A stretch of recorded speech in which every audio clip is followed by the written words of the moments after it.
Olá, professora. Tudo bem? Espero que sim. O artigo que eu vou trabalhar é sobre amido, tá? Vou iniciar a apresentação agora.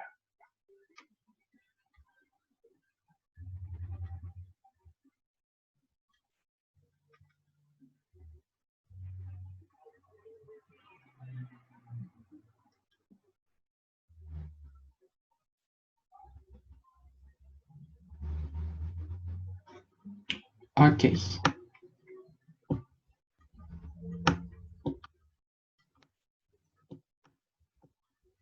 Beleza.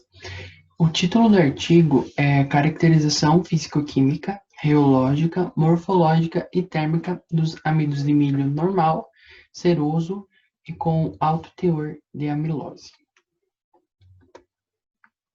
Então, primeiramente, eu vou começar falando, dar uma introdução teórica que o artigo mesmo traz, falando sobre o amido. Então, o amido ele é a principal substância de reserva em plantas, e 70 a 80% da energia calórica consumida mundialmente vem do amido. Então, ele é bastante importante para a alimentação. Ele é obtido a partir de sementes de milho, trigo, arroz, tubérculos e raízes. Ok. Ele é usado como agentes adesivos, ligantes e formadores de filmes. Eles também atuam como gelificantes e espessantes, isso para alimentos. Aqui eu coloquei exemplo também, ele é usado para sopas, pudins, bolos e etc. Então, o amido ele é composto, como a gente já sabe, de amilose e amilopectina. Essa concentração da amilose ou amilopectina ela vai variar de acordo com a fonte que esse amido provém. O amido de milho comum, ele contém cerca de entre 25 e 28% de amilose. Também tem variedades de amido de milho que contém elevados teores de amilopectina, que é o caso do amido de milho ceroso.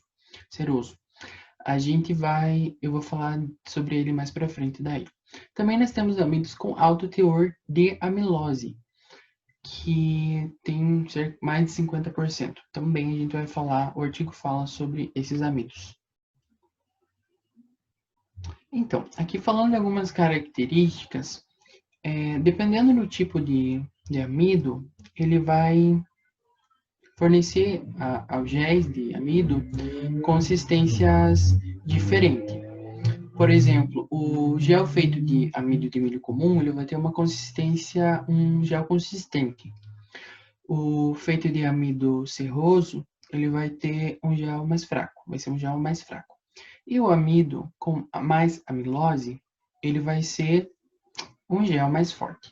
Então aqui a gente pode perceber que o gel do amido ceroso, que ele tem menor quantidade de amilose, ele vai ter uma característica mais fraca. Ok? Ok. Partindo desta parte teórica, de introdução, né, a gente fala sobre o objetivo que o artigo teve. Então, ele teve o objetivo de avaliar amidos de milho normal, ceroso e com alto teor de amilose. Então, por meio de determinação das suas características físico-químicas, morfológicas, térmicas e reológicas. Essas análises, elas foram feitas no amido de milho normal, no amido de milho ceroso e no amido de milho com alto teor de amilose. Aqui a gente pode perceber que eles pegaram um amido com mais amilopectina, no caso ceroso, e um amido com mais amilose. Ok, falando das análises que foram feitas nesses amidos, começamos por lipídios totais, umidade e proteína bruta, o teor de amilose, a morfologia dos grânulos, propriedades de pasta e força do gel. Também, a partir da análise calorimétrica de calorimetria exploratória diferencial, eles conseguiram fazer determinações nos amidos, né? Como, por exemplo, entalpia de gelatinização, entalpia de retrogradação, temperatura inicial de gelatinização e temperatura de pico de gelatinização. Então, a partir dessa calorimetria, eles conseguiram determinar esses fatores aqui nos amidos. Também, por difração de raio-x, eles analisaram a cristalinidade. Agora, eu vou falar alguns resultados que eu achei mais importantes, mais legais, né, desses amidos, dessas análises que eles fizeram nos amidos. Começando pela composição centesimal e teor da amilose. Uma característica que eles analisaram, né, constataram que o amido de milho normal, como já era esperado, apresentou um teor de 27,8% de amilose. O amido de milho seroso, 1,8%, dando destaque a grande quantidade de amilopectina. E o amido com alto teor de amilose, eles analisaram e ele teve 71% de amilose. Então, aqui a gente tem a tabela da composição das análises físico-químicas dele. A umidade, como vocês podem ver, não variou tanto. Ó. Aqui no amido normal teve 13,7, amido seroso 3,7 também. Aqui teve um pouco maior, 16,3. As quantidades de proteína e lipídios, em todos os casos, não foram tão significantes, levando em consideração, claro, que o amido é composto de amilose e amilopectina.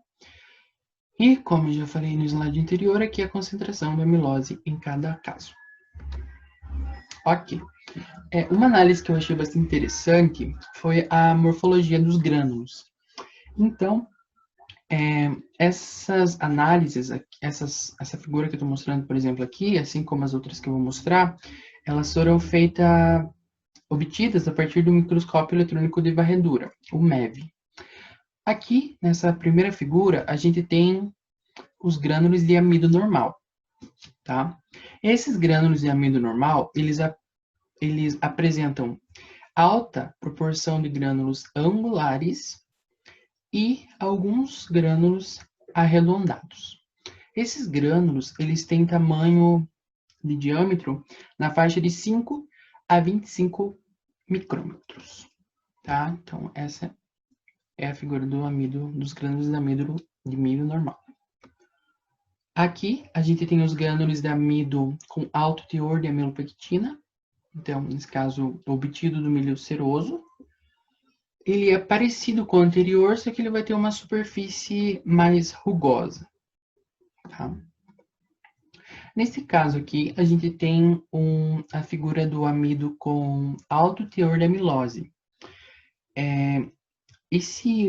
Essa figura, os grânulos desse amido com alto teor de amilose, eles têm uma estrutura mais arredondada e uma superfície mais lisa, como a gente pode perceber. Ok. Aqui também, uma análise que eu achei interessante e decidi trazer é a determinação das propriedades de pasta dos amidos. A pasta do amido seroso, o amido seroso, né, apresentou uma temperatura de pasta de 71 graus Celsius e uma viscosidade máxima de 3,950. O amido de milho normal, ele apresentou uma temperatura de pasta de 5,33% inferior que a do amido seroso e uma viscosidade de 25,65 superior ao amido.